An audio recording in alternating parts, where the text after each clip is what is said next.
So the Bill O'Brien hiring, what does it mean for Matt Patricia and Joe Judge's future with the Patriots? So the immediate thing that we're talking about right now is the Shrine Bowl, which the Patriots just arrived there today, and they announced their coaching staff, but both Joe Judge and Matt Patricia were not on the coaching staff.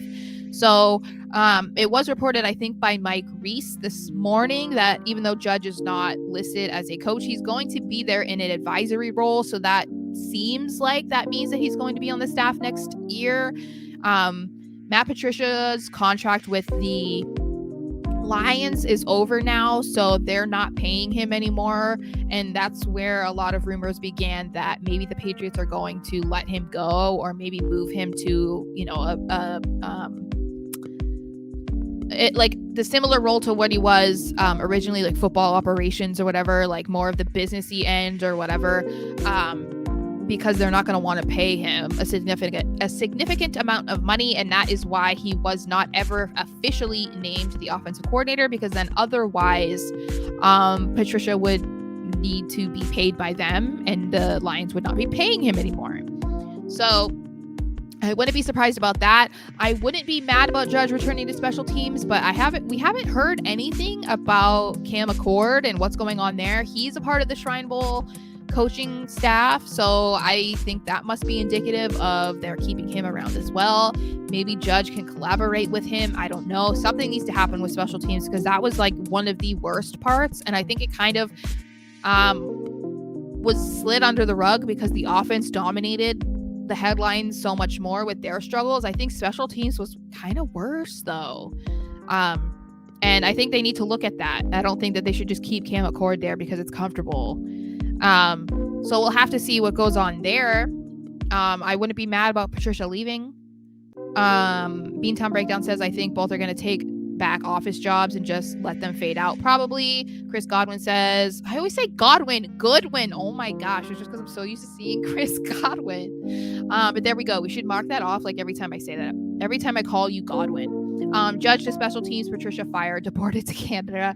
Yeah, I mean, that's the rumor right now, and we're not seeing him included in anything yet at this point.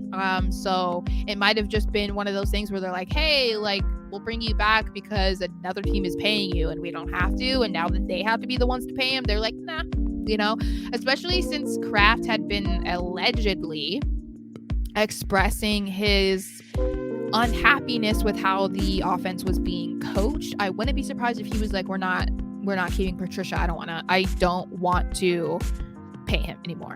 But who knows? So I do want to talk about also, they are still interviewing for the offensive line coach, which that would also mean that Patricia must be out, because that would mean he's losing both of his jobs. So at this point, Adrian Clem is the favorite to become the offensive line coach. And they are scheduled to have a second interview with him at some point. He was interviewed last week for the offensive coordinator position, but obviously they gave that to Bill O'Brien. So they're going to have another meeting with him, according to Albert Breer. And I'm all for it because this guy sounds good. So he is currently an associate head coach and the run game coordinator and the offensive line coach for the University of Oregon. He was drafted by Belichick. I believe he was the first player drafted by Belichick in 2000. He started 10 games in 5 seasons, but most of his career was spent off the field due to injury. So his career since he stopped playing in 2009 to 2011, he was the offensive line coach and their recruiting coordinator at SMU. In 2012 to 2016, he was the run game coordinator and offensive line coach at UCLA and worked with Jim Mora. And while he was there from 2014 to 2016, he was listed as an associate head coach. He went to the Steelers in 2019 as an assistant offensive line coach, and then he was promoted to an offensive line coach in 2021. Then he left to go to Oregon, where he has been since 2021. And the Ducks were really good last season. They allowed the fewest sacks in all of the FBS, which was 5. So, Yeah, I'm all in on Adrian Clem. He also has the approval of Scar, and I know everybody wants Dante Scarnecchia to come out of retirement at like 70 something years old, but he's gotten high praise from Scar. He said, I saw him there and said to myself, this guy is tough, he's demanding, he communicates well. He did a nice job with those guys, and I think that was at like the Senior Bowl or something. I forgot to include that. Is that in the Boston? No, I'll have to find that. I'll find it. But anyway, so he has the approval of Scar, which I think is kind of